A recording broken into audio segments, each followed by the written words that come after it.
Sonia ಕಂಪ್ನಿಲಿ watchmen ಕೆಲಸ ಮಾಡಕ್ಕೆ ಇವನ್ ಸೇರ್ಕೊಂಡ. ನಾನು ಮನೆ ಕೆಲ್ಸಕ್ಕೆ ಸೇರ್ಕೊಂಡೆ. ಬೆಂಗಳೂರು ಸ್ಟೋರಿ ತುಂಬಾ ದೊಡ್ಡದು.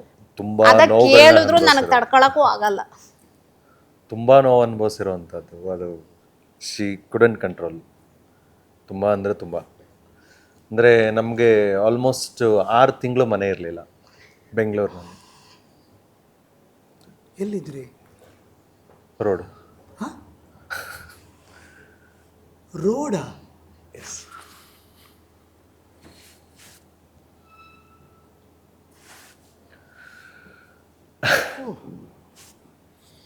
ಅಂದರೆ ಬಸವೇಶ್ವರ ನಗರದಲ್ಲಿ ಸೋನಿ ಟಿ ವಿ ಶೋರೂಮ್ ಇತ್ತು. ಅಲ್ಲಿ ನಾನು ಸೆಕ್ಯೂರಿಟಿ ಗಾರ್ಡಾಗಿ ಕೆಲಸ ಮಾಡ್ತಾ ಇದ್ದೆ. ಇರಲಿಕ್ಕೆ ಮನೆ ಇಲ್ಲ. ಅಂದರೆ ಬಂದು ಬೆಂಗಳೂರಿನಲ್ಲಿ ಇನ್ನೊಬ್ರನ್ನ ನಂಬ್ಕೊಂಡು ಬಂದ್ವಿ. ಅವ್ರೇನೋ ಮಾಡ್ತಾರೆ ಅಂತ ಹೇಳಿ ನಂಬ್ಕೊಂಡು ಬಂದ್ವಿ. ಅವರು ಕೈ ಕೊಟ್ಟರು ಮಧ್ಯದಲ್ಲಿ. ಸರಿ ಒಬ್ಬ ಇದ್ದೆ, ಚಿಕ್ಕ ವಯಸ್ಸಿನ ನನಗೇನು ಅಷ್ಟು ಬುದ್ಧಿ ಇರಲಿಲ್ಲ, ತಿಳುವಳಿಕೆ ಇರಲಿಲ್ಲ. ಹೆಂಗೋ ಲೈಫನ್ನು ಲೀಡ್ ಮಾಡಬೇಕು ಅಂತ ಅಂದ್ಕೊಂಡೆ. ಏನು ಮಾಡಬೇಕು ಅಂತ ಗೊತ್ತಿಲ್ಲ. ಅಮ್ಮ ಬೇರೆ ಇದ್ದಾರೆ, ಜೊತೆಗೆ ಒಂದು ಮಗು, ಅಂದರೆ ಅಕ್ಕನ ಮಗಳು.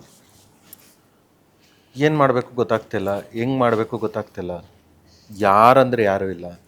ಇವನು ನೈಟ್ ಹೊತ್ತು ಕೆಲಸ ಮಾಡೋನು, ಬೆಳಗ್ಗೆ ಹೊತ್ತು ಪಾರ್ಕಲ್ಲಿ ಮನೆ ಕಬಿಡೋನು. ನಾನು ಕೆಲಸದ ಮನೇಲೇ ಉಳ್ಕೊಬಿಡುವೆ.